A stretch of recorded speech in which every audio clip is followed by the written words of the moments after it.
It's that time of the month again. Unfortunately, we kind of have to review how EpicSeven has been doing, and there's no better way to do that than to look back at what the month has given us, and also to take a look at how they've been doing financially and how other games have been doing financially. Let's get into it. So unsurprisingly, some of the numbers that you'll see here, or the games here that you'll see, are obviously at the bottom. I'm going to save the most embarrassing of the performers at the very bottom and hide the numbers. However, if we scroll up, we're still not Honkai Star Rail, we're still not Genshin Impact, we're still not Uma Musume. God knows why so many people like that horse game. However, if we scroll down, we're still top 20. However, you will see a distinct drop in income for this month. As you can see here, we went from $5 million to $3 million. What does that mean? Is it important? Let's analyze. Now, first things first, this should not come as a surprise to any of you. China server had just recently released. Knockwall and Gala Lilius were kind of on the horizon. People were very excited about playing EpicSeven. Hype, all that sort of jazz was generated. We had the E7 World Championship. We had end of E7 RTA, or we had a lot of things,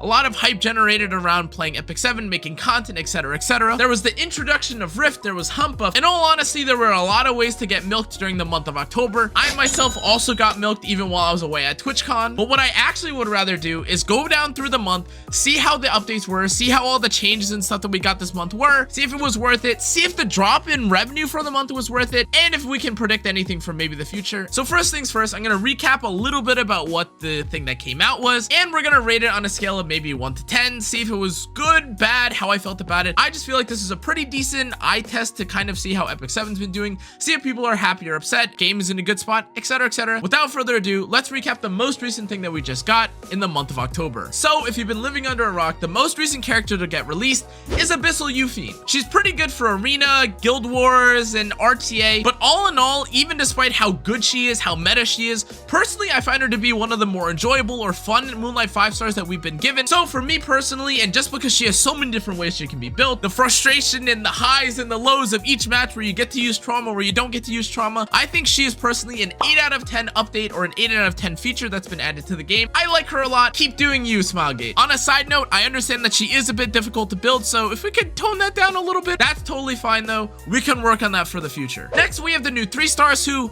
honestly have nothing to do really with the overall income, or probably won't influence anyone to pull from them on the covenants. You're probably gonna pull these from the daily covenant that you get, or some 10 pull event that we get for New Year's or for some anniversary. Overall though, they're pretty fun to play. I made it a video that I probably won't link here, but I made videos on Amiki, Claudia, and Ezra, who are the new 3 stars. They all look pretty exciting or pretty interesting in terms of kits. They have a lot of potential. However, they are 3 stars, so it is a little bit difficult to justify playing them or using them. However, I have been having a ton of fun just playing them whenever I can. Honestly, I've never had such fun with unspecially changed 3 stars, even while I was trying to cope with them and make them work in videos. Overall, I'd say that they're 7 out of 10 because I still want them to get some love, but they're definitely not the worst characters in the world. The next set of changes that we had were Arunka and Ken. Now, normally the addition of an exclusive equipment doesn't really affect the buying or the whaling or the baiting of players to pull for a banner. However, Ken is really good for Rift, and Rift is one of the hotter topics in EpicSeven at the moment, and Arunka is, well, hot. So in terms of actual monetary gain, there probably wasn't that much thinking behind this.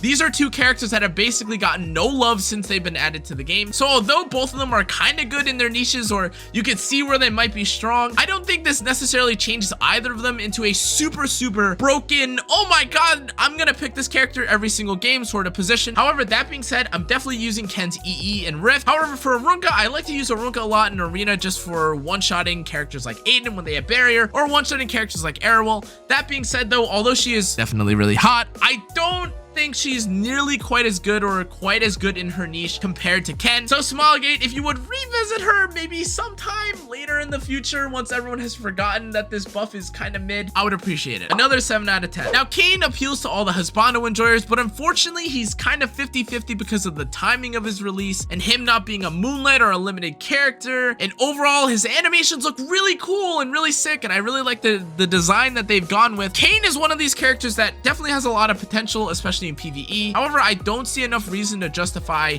EpicSeven being cool, exciting, very great, like, oh my god, excitement levels for a character that's primarily focused on PvE only, and he's not even god tier, change the whole system. Like, characters like Milim and Jacko kind of match or almost even perform better than him sometimes in Rift. So that being said, 6 out of 10 because he could have been cooler. He could have broken the system even more. Next, we have the content that Kane was supposed to excel in, and he still kind of does, which is Rift. Now, Rift is great for whales and for players who want to catch up, but unfortunately, it is extremely irritating and just outright unappealing to new players. Essentially, if you want to get ahead in Rift, you have to invest in characters that you otherwise wouldn't have put Molagora into. You have to use catalysts on characters for awakenings or for exclusive equipments that you otherwise never would have used in PvP or PvE as well. And ultimately, there's so many variations and there's so much complex juggling and timing of things and RNG. I'm not a huge fan of all the random RNG, despite me really liking the reward and the concept of the fight, because honestly guys, Hunt is kind of outdated and we've already gotten a taste of what the Summer Lethe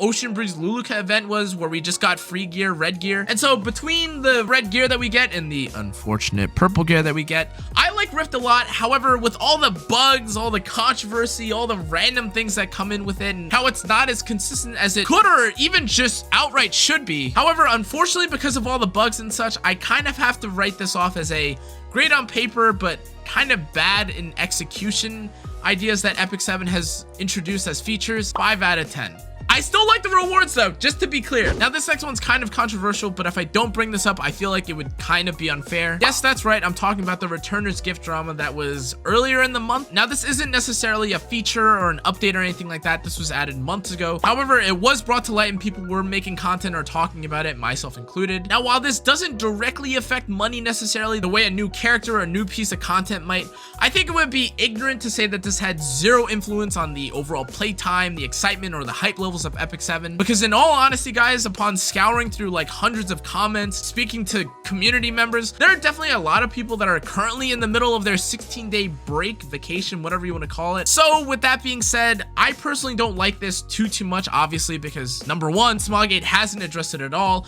Regardless if it's acceptable, if it's good or bad, completely take me out of the equation. SMILEGATE for some reason hasn't addressed it at all. And ultimately, the thing that bugs me the most isn't even the fact that this is a feature, but the fact that SMILEGATE's ignorance or unwillingness to respond or address the situation at all is very weird and unusual, but not really, because in all honesty, with really tough topics like this, SMILEGATE kind of doesn't like to address it or talk about it at all, and it just gets thrown under the rug. I don't really know what's going on. Maybe they're still developing a response to it, who knows? But unfortunately, this is kind of the big blemish on the month for me personally. I'm gonna have to rate this a 3 out of 10, which is, again, not really a feature, but something that happened personally or that I've experienced in the month of October. Not great. Now, for the most exciting thing that I consider to have come out of the month, which is technically cheating because I think it was technically the end of September into October, but we'll count it. It's the balance patch. Now, you guys can say after a month of changes that like, oh, this character isn't good. Oh, this character isn't bad. However, at release, and honestly for the couple of weeks when preseason first started into actual RTA, I felt like this was one of the most genuinely interesting patches that I'd ever seen. Moon Bunny into Knockwall, into ML Ken, ML Kron, Kawazu, ML Rin, all these characters were extremely funny, very interesting. A bunch of people were definitely willing to try and clown and try out different teams,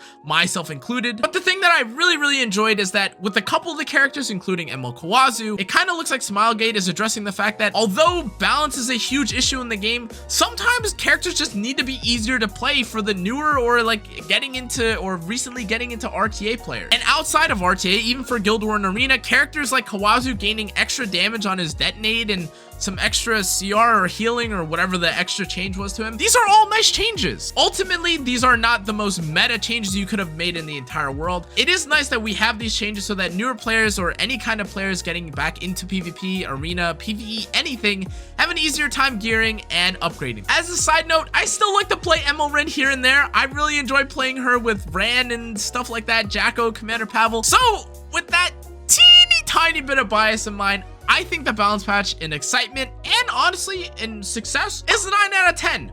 Great job, SMILEGATE. And finally, that brings us to the end of the month. But what does that all mean for EpicSeven, the revenue, all this stuff? What can we conclude? Well, the first is unironically nothing, because we don't have any data, at least from what I could tell from the China server. So anything that directly correlates to like the China server earnings, unfortunately, guys, at least me personally, I don't have access to it. However, what I do think is undeniable here, guys, is that EpicSeven had once again an insane month of high highs and really low lows, and though I am kind of excited about the high highs because stuff like Rift and new changes that they add or balance patches are very, very interesting, they are dragged down by drama, random changes, a lack of communication, weird decision-making choices. I don't really get it. However, with $3 million a month, we are just slightly below what I believe to be August or July's overall revenue. I think we were at 4 million. So whether that has to do with some of the changes, people upset at Knockwall, people upset at this or that. However, I think that still making $20 million and being top 20 gaches is a pretty good spot. As you can see, we're still 19. With the holidays and anniversary coming up, this could mean very good things for EpicSeven. So I'm excited to see what happens. I'm excited for November of 2023, and I'm excited for what SMILEGATE brings for us in the future and for the holidays coming up. Anyways, guys, that was a decent kind of quick review of everything that happened in the month of October. Hopefully you guys enjoyed the sort of content. If you did, make sure to leave me a comment in the comment section down below. Make sure to like, comment, turn the notification bell, subscribe. Thank you so much, guys. If you want to check out the rest of my content, you can check out all my platforms for infographics, help, etc., etc. Thanks again for watching. I'll see you on the next one. Adios.